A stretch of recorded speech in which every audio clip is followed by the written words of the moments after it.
ವೀಕ್ಷಕರೇ, ದಕ್ಷಿಣ ಅಮೆರಿಕ ಖಂಡ ಹಲವು ನೈಸರ್ಗಿಕ ಅಚ್ಚರಿಗಳ ತವರೂರು. ಅದರ ಪ್ರಾಣಿ ಲೋಕದ ವಿಸ್ಮಯಗಳಲ್ಲಿ ಅಲ್ಲಿನ ಸ್ಥಳೀಯ ಸಸ್ತನಿಯಾದ ಒಪೋಸಮ್ ಎಂಬ ಸಣ್ಣ ಜೀವಿಯೂ ಒಂದು.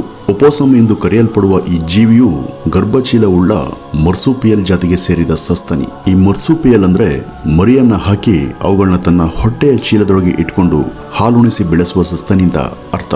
ಈ ವಿಶಿಷ್ಟ ಸಸ್ತನಿಯ ಕುರಿತಾದ ಒಂದಷ್ಟು ಸ್ವಾರಸ್ಯಕರ ಮಾಹಿತಿಗಳನ್ನ ತಿಳಿಯೋಣ ಬನ್ನಿ. ವೀಕ್ಷಕರೇ, ಇದರ ಆವಾಸ ಸ್ಥಾನ ದಕ್ಷಿಣ ಅಮೆರಿಕ ಖಂಡ. ಇದು ಅತ್ಯಂತ ಪ್ರಾಚೀನವಾದ ಸಸ್ತನಿ ಅಂತ ಕರೆಸ್ಕೊಂಡಿದೆ. ಇದು ದಕ್ಷಿಣ ಅಮೆರಿಕದಲ್ಲಿ ಮೊದಲು ವಿಕಾಸವಾಗಿ ನಂತರ ದಕ್ಷಿಣ ಅಮೆರಿಕದ ಭೂಫಲಟಗಳಿಂದ ಉತ್ತರ ಅಮೆರಿಕ ಖಂಡಕ್ಕೆ ಹತ್ತಿರವಾದಾಗ ಆಗ ಬೆಸದ ಹಾದಿಯ ಮೂಲಕ ಇವು ದಕ್ಷಿಣ ಅಮೆರಿಕದಿಂದ ಉತ್ತರ ಅಮೆರಿಕಕ್ಕೂ ಸಹ ವಲಸೆ ಬಂದು ಅಂತ ಹೇಳ್ತಾರೆ. 20 ಮಿಲಿಯನ್ ವರ್ಷಗಳ ಹಿಂದಿನ ಮಯೋಸಿನ್ ಹಾಗೂ ಓಗ್ಲಿಯೋಸಿನ್ ಯುಗದ ಮಧ್ಯಂತರದಲ್ಲಿ ಈ ಜೀವಿ ವಿಕಾಸ ಹೊಂದಿದೆ ಎಂದು ಸಂಶೋಧಿಸಲಾಗಿದೆ. ಅಂದ್ರೆ 2 ಕೋಟಿ ವರ್ಷಗಳಿಂದಲೂ ಸಹ ಗುಣ ಸ್ವಭಾವದಲ್ಲಿ, ಆಹಾರ ಕ್ರಮದಲ್ಲಿ ಹಾಗೂ ದೈಹಿಕ ರೂಪುರಚನೆಯಲ್ಲಿ ಯಾವ ಮಹತ್ತರ ಬದಲಾವಣೆಯನ್ನ ಕಾಣದೆ ನಶಿಸಿಯೂ ಹೋಗದೆ ನಿಸರ್ಗದ ಈ ಎಲ್ಲಾ ಒತ್ತಡಗಳನ್ನ ಗೆದ್ದು ಬದುಕಿ ಬಂದ ಜಗತ್ತಿನ ಕೆಲವೇ ಕೆಲ ಅಪರೂಪದ ಜೀವಿಗಳಲ್ಲಿ ಈ ಒಪೋಸಮ್ ಸಹ ಒಂದು. ಆದ್ರಿಂದನೇ ಇದನ್ನ ಲಿವಿಂಗ್ ಫಾಸಿಲ್ ಅಂತ ಕರೀತಾರೆ. ಅಂದ್ರೆ ಜೀವಂತ ಪಳೆಯುಳಿಕೆ ಅಂತಲೂ ಸಹ ಇದನ್ನ ಕರೆಯಲಾಗುತ್ತೆ. ಮಧ್ಯಮ ಗಾತ್ರದ ಈ ಒಪೋಸಮ್ ಸಾಧಾರಣವಾಗಿ ಗಾತ್ರದಲ್ಲಿ ನಮ್ಮ ಮನೆಯ ಬೆಕ್ಕನ್ನೇ ಹೋಲುತ್ತೆ. ಮೂಗಿಲೆಯಂಥ ಮೂಗು, ಸುಮಾರು 50 ಚೂಪು ಹಲ್ಲುಗಳ ಬಲಿಷ್ಠ ದವಡೆಗಳು, ಉಗುರುಳ್ಳ ಹಿಂಗಾಲು ಹಾಗೂ ತನ್ನ ದೇಹ ಗಾತ್ರಕ್ಕಿಂತ ಉದ್ದವಾದ ಹಾಗೂ ಬಲವಾದ ಬಾಲ, ಇದಿಷ್ಟು ಈ ಜೀವಿಯ ದೈಹಿಕ ರಚನೆಯ ಸಂಕ್ಷಿಪ್ತ ವಿವರಣೆ ಅಂತಾನೆ ಹೇಳಬಹುದು. ಇವು ಉತ್ತರ ಅಮೆರಿಕ ಖಂಡದ ಏಕೈಕ ಮರ್ಸುಪಿಯಲ್ ಸಸ್ತನಿಗಳು.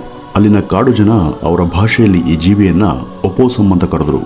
ಅದರರ್ಥ ವೈಟ್ ಬೀಸ್ಟ್. ಸಾಮಾನ್ಯವಾಗಿ ಇವು ಬಿಳಿ ಹಾಗೂ ಕಂದು ಬಣ್ಣದಲ್ಲಿ ಇರ್ತವೆ.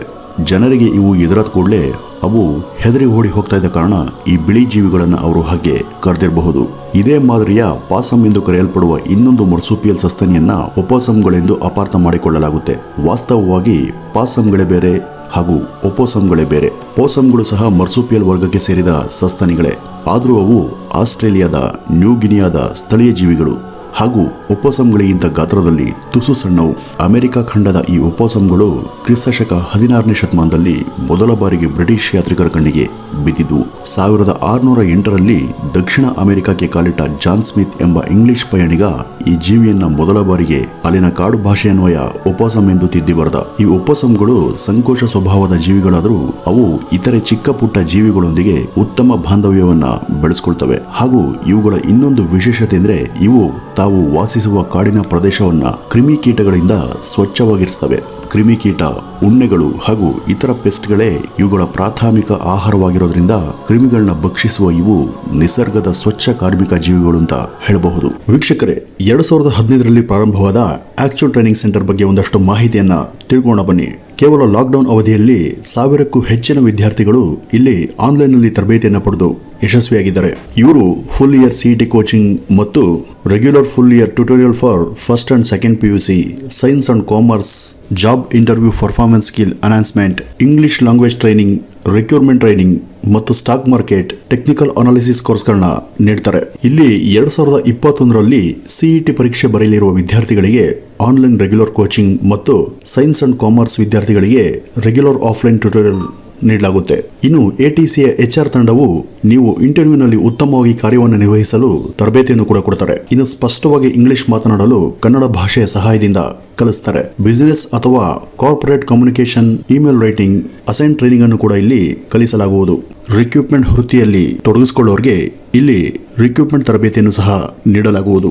ಸ್ಟಾಕ್ ಮಾರ್ಕೆಟ್ ಮೆಂಟರ್ಸ್ ನಿಮಗೆ ಥಿಯರಿ ಮತ್ತೆ ಲೈವ್ ಮಾರ್ಕೆಟ್ ಟ್ರೆಂಡಿಂಗ್ ಸೆಷನ್ಸ್ ಅನ್ನು ಕೂಡ ಇಲ್ಲಿ ನೀಡ್ತಾರೆ. ಹೆಚ್ಚಿನ ಮಾಹಿತಿಗಾಗಿ ಈ ಒಂದು ನಂಬರ್ಗೆ ವಾಟ್ಸ್ಆಪ್ ಮಾಡಿ. ಇತರೆ ಜೀವಿಗಳಿಂದ ದಾಳಿಗೊಳಗಾದಾಗ ಅಥವಾ ಅಪಾಯಕ್ಕೊಳಗಾದಾಗ ಇವು ಸತ್ತಂತೆ ನಟಿಸ್ತವೆ ಹಾಗೂ ಆ ಅವಸ್ಥೆಯಲ್ಲಿ ಒಂದು ಬಗೆಯ ದುರ್ಗಂಧವನ್ನ ಸಹ ಸ್ರವಿಸಿ ಜೀವಿಗಳಿಂದ ರಕ್ಷಿಸಿಕೊಳ್ತವೆ. ಈ ಕ್ರಿಯೆಯು ನಿಸರ್ಗವೇ ಇವುಗಳಿಗೆ ಈ ದೀರ್ಘ ವಿಕಾಸದ ಹಾದಿಯಲ್ಲಿ ಕಲಿಸಿಕೊಟ್ಟ ಪಾಠವೆನ್ನಬಹುದು. ಇವುಗಳಿಗೆ ಇಂಥದ್ದೇ ಆಹಾರ ಬೇಕು ಅಂತ ಏನಿಲ್ಲ. ಇವು ಬದುಕಿರುವ ಸಣ್ಣ ಪುಟ್ಟ ಜೀವಿಗಳಿಂದ ಹಿಡಿದು ಸತ್ತ ಕೊಳೆತ ವಸ್ತು ಮಾಂಸವನ್ನ ಎಲ್ಲವನ್ನೂ ಸಹ ಇವು ಭಕ್ಷಿಸ್ತವೆ.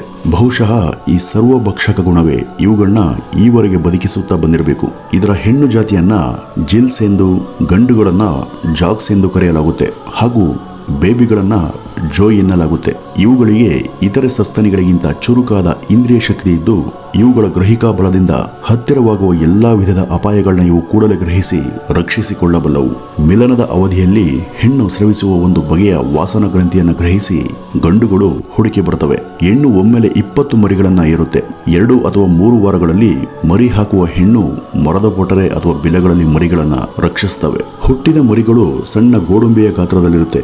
ಅವುಗಳಲ್ಲಿ ತೆವಳುತ್ತಾ ಬಂದು ತಾಯಿಯ ಗರ್ಭ ಸೇರುವ ಮರಿಗಳು ಮಾತ್ರವೇ ಉಳಿತವೆ. ಮಿಕ್ಕವು ಸ್ಪರ್ಧೆಯಲ್ಲಿ ಗೆಲ್ಲಲಾರದೆ ಸಾಯ್ತವೆ. ತಾಯಿ ಹೊಟ್ಟೆ ಚೀಲ ಸೇರಿದ ಮರಿಗಳು ಸುಮಾರು 70 ರಿಂದ 120 ದಿನಗಳವರೆಗೆ ತಾಯಿಯ ಮಡಿಲಲ್ಲೇ ಬೆಳೀತವೆ. ನಂತರ ಅವು ಸ್ವತಂತ್ರ. ಇವುಗಳ ಆಯಸ್ಸು ಹೆಚ್ಚಂದ್ರೆ 4 ವರ್ಷ. ವಿಷಕಾರಿ ಹಾವು ಅಥವಾ ಇತರೆ ವಿಷಕಾರಿಯಾದ ಯಾವುದೇ ಜೀವಿಯ ಕಡಿತಕ್ಕೂ ಈ ಸಸ್ತನಿಗಳು ಸಾಯೋದಿಲ್ಲ. ಆ ವಿಷಕ್ಕೆ ಪ್ರತಿರೋಧಿಸಬಲ್ಲ ಪ್ರತಿರೋಧಕ ಶಕ್ತಿ ಇವುಗಳ ದೇಹದಲ್ಲಿ ನಿಸರ್ಗದತ್ತವಾಗಿಯೇ ಬಂದಿರುತ್ತೆ. ಹಾಗಾಗಿ ಎಂತಹ ವಿಷಕಾರಿ ಜೀವಿ ಕಚ್ಚಿದ್ರೂ ಈ ಸಸ್ತನಿ ಸಾಯೋದಿಲ್ಲ. ಹೆಣ್ಣು ತನ್ನ ಮರಿಗಳನ್ನ ಚೀಲದೊಳಗೆ ಮಾತ್ರವಲ್ಲದೆ ಬೆನ್ನ ಮೇಲೂ ಸಹ ಹೊತ್ತು ತಿರುಗಾಡುತ್ತೆ. ಇವು ಅಮೆರಿಕದ ತಣ್ಣನೆಯ ಹವಾಮಾನದಲ್ಲಷ್ಟೇ ಅಲ್ಲದೆ ಇಂಗ್ಲೆಂಡ್ ಹಾಗೂ ಮೆಕ್ಸಿಕೋಗಳ ಉಷ್ಣ ಹವೆಗೂ ಸಹ ಒಗ್ಗಿಕೊಳ್ಳಬಲ್ಲ ರೆಸಿಸ್ಟೆನ್ಸ್ ಹೊಂದಿವೆ. ಇನ್ನು ಇವುಗಳ ಬಾಲ ಇವುಗಳ 5ನೇ ಕೈಯಾಗಿ ಬಳಕೆಯಾಗುತ್ತೆ. ಆ ಬಾಲದಿಂದ ಇವು ತನ್ನ ದೇಹದ ಉಷ್ಣತೆಯನ್ನ ಸರಿದೂಗಿಸಿಕೊಳ್ಳುತ್ತವೆ ಅಂತ ಕೂಡ ಹೇಳಲಾಗುತ್ತೆ. ಇದಿಷ್ಟು ಒಪೋಸಮ್ ಸಸ್ತನಿಯ ಬಗ್ಗೆ ಇರುವ ಒಂದಷ್ಟು ಮಾಹಿತಿಗಳು. ನಮಸ್ಕಾರ.